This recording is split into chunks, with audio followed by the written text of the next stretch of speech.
नमस्कार दोस्तों, स्वागत है आपका समर्थ भारत न्यूज में। मैं मुनीश शर्मा। फिलहाल हम उपस्थित हैं राष्ट्रीय जल विज्ञान संस्थान के ऑडिटोरियम में और आप लोगों को बताना चाहूंगा एक हिंदी पखवाड़े का आयोजन पिछले 14 सितंबर से 29 सितंबर तक राष्ट्रीय जल विज्ञान संस्थान के द्वारा मनाया गया, जिसमें विभिन्न प्रतियोगिताओं का आयोजन किया गया है। उन प्रतियोगिताओं के आधार पर जो विजेता रहे हैं उन लोगों को प्रोत्साहित भी किया गया है। हमारे साथ मुख्य अतिथि के रूप में जो है हरिद्वार विश्वविद्यालय के कुलपति इस समय पीपी ध्यानी जी इस समय उपस्थित हैं। वैसे तो भारत सरकार के विभिन्न पदों पर रहे हैं, मेरे लिए व्याख्यान करना इस समय आसान नहीं है, लेकिन फिर भी अभी बातचीत कर लेते हैं कि आज जो पहुंचे हैं यहाँ पर मुख्य अतिथि के रूप में किस प्रकार से शुभकामनाएं प्रेषित करेंगे। ये जो विभाग है राष्ट्रीय जल विज्ञान संस्थान का, क्योंकि इस विभाग का कहीं ना कहीं उद्देश्य बना रहता है कि जो हमारा जो हम लोगों का समाज है उसको कहीं ना कहीं किसी न किसी रूप में हमेशा प्रेरित करते रहते हैं कुछ ना कुछ कार्यक्रमों के द्वारा। तो आइए पीपी ध्यानी जी से बातचीत करेंगे, क्या कहना चाहेंगे इस विभाग के विषय में। सर नमस्कार, स्वागत है आपका समर्थ भारत न्यूज में। क्या कहना चाहेंगे राष्ट्रीय जल विज्ञान संस्थान के विषय में? देखिए, ये राष्ट्रीय जल विज्ञान जो संस्थान है इसकी स्थापना लगभग 45 वर्ष पूर्व हुई थी और इसने इन 45 वर्षों में अभूतपूर्व उपलब्धियां जल विज्ञान के क्षेत्र में हासिल की हैं, अर्जित की हैं। चाहे पूरे देश में जल विज्ञान विश्लेषण का सॉफ्टवेयर तैयार करना हो और जिसको सबके द्वारा उसका अनुसरण करना हो, चाहे उसके विभिन्न आयामों पर अनुसंधान और शोध करना हो, उसके लिए उच्च स्तरीय प्रयोगशालाओं की बात हो, चाहे केंद्र सरकार को और विशेषकर जल शक्ति मंत्रालय को वैज्ञानिक सुझाव कि जल हमारे नदी और हमारे जितने संसाधन हैं उनके संरक्षण और संवर्धन के लिए क्या होना चाहिए, किस तरीके की नीति होनी चाहिए, ये संस्थान ने बहुत ही अच्छे ढंग से कार्य किया है और ये हम सब के लिए बड़े गौरव की बात है।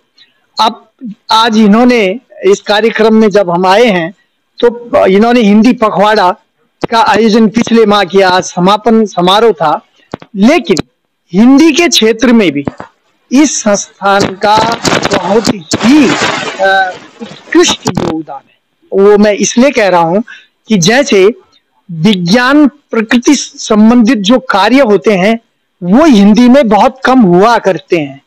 ये अग्रणी संस्थान है जिसने इस तरीके के कार्य करके, और तो और मुझे पता चला है कि 7वीं जल विज्ञान राष्ट्रीय जल विज्ञान संगोष्ठी में सारे जो हिंदी के गहन शोध पत्र होते हैं उनका हिंदी में प्रसारण, जबकि वो पूरी दुनिया में अंग्रेजी में छपते हैं, लेकिन इस तरीके की संगोष्ठी करना और हिंदी को इस स्तर पर ले जाना, इसके लिए ये संस्थान बधाई का पात्र है। और यही कारण था कि मैं इस संस्थान में आया हूं और मैं गौरवान्वित हुआ हूं कि मैं भारतीय राष्ट्रीय जल विज्ञान संस्थान में हूँ।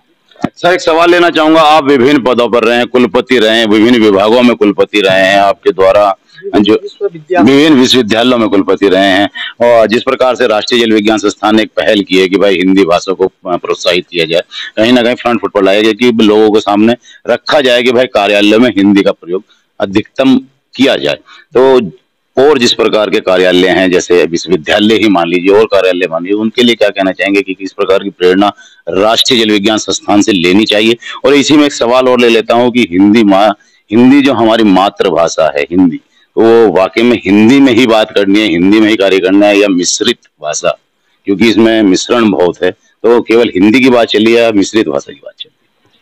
देखिए, हिंदी तो हमारी जो आधिकारिक भाषा है और जिसमें हमारे 1949 में इसको मान्यता मिल गई, साथ ही साथ अंग्रेजी को भी मिली थी।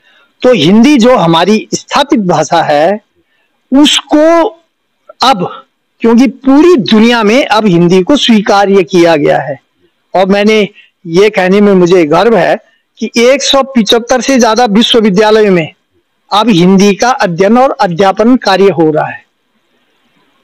दुनिया के विभिन्न देश अपने रेडियो से, आपने बीबीसी का नाम सुना होगा, चाहे जर्मनी है, चाहे जापान है, चाहे चाइना है, वहां भी हिंदी के कार्यक्रम प्रसारित किए जाते हैं। और इससे बड़ी खुशी की बात क्या हो सकती है कि संयुक्त राष्ट्र रेडियो द्वारा भी हिंदी में कार्यक्रम अब शुरू हो गए हैं। अब एक वैश्विक पहचान हिंदी की बन गई है और दुनिया में लगभग 14 करोड़ से ज्यादा लोग हिंदी बोलते हैं और दुनिया के 234 देशों में देखें तो 126 देशों की जनसंख्या 14 करोड़ से नीचे है। तो हिंदी को अब 1949 के बाद अभी आधिकारिक भाषा का रूप मिला है। हिंदी को राष्ट्रभाषा अब घोषित हो जाना चाहिए। ये एक वैज्ञानिक और एक शिक्षाविद का सुझाव भी है और प्रार्थना भी है। धन्यवाद सर। हमारे साथ सुधीर कुमार जी जुड़ेंगे, निदेशक हैं राष्ट्रीय जल विज्ञान संस्थान के। सर क्या कहना चाहेंगे? जिस प्रकार से शुभकामनाएं भी मिली हैं आपको इसे कार्य के लिए और आपके द्वारा हिंदी, आप लोगों के द्वारा कहूंगा, आप लोगों के द्वारा हिंदी को जिस प्रकार से लाया जा रहा है लोगों के सामने कि भाई कार्य हिंदी में, तो क्या कहना चाहेंगे? किस प्रकार गौरवान्वित समझते हैं अपने आपको? गर्व किस प्रकार का महसूस करते हैं? हमें बहुत गौरव है, जैसे कि अभी ध्यानी साहब ने कहा, उन्होंने हमारा बहुत तारीफ की। हम पूरी कोशिश कर रहे हैं कि सारे काम हम हिंदी में करें। केवल जो शोध पत्र हैं जो कि हमारे विदेशों में छपते हैं वो तो अंग्रेजी में ही हो पाएंगे, क्योंकि पर फिर भी हम अपनी स्तर पर पूरी कोशिश कर रहे हैं, चाहे प्रशासनिक कार्य हो चाहे हमारे वैज्ञानिक कार्य हो, वो ज्यादा से ज्यादा हिंदी में हो। आपस में जो भी हम आपस में एक दूसरे से बात करते हैं, एक दूसरे से मेल जोल करते हैं, वो सारा हिंदी में ही होना चाहिए। जी धन्यवाद। तो आप लोगों ने देखा होगा किस प्रकार से हिंदी को जो है एक प्रकार से प्रोत्साहित किया जा रहा है कि भाई अपनी जो मातृभाषा है अब वह राष्ट्रीय भाषा बन जाए। इसके लिए भी एक आह्वान एक शिक्षाविद और एक वैज्ञानिक उन्होंने किया है डॉक्टर पीपी ध्यानी जी द्वारा, और एक आग्रह किया गया है सरकार से, भारत सरकार से, कि अब हिंदी भाषा को जो है राष्ट्रीय भाषा घोषित कर दिया जाए। समर्थ भारत न्यूज से मैं मुनीश शर्मा।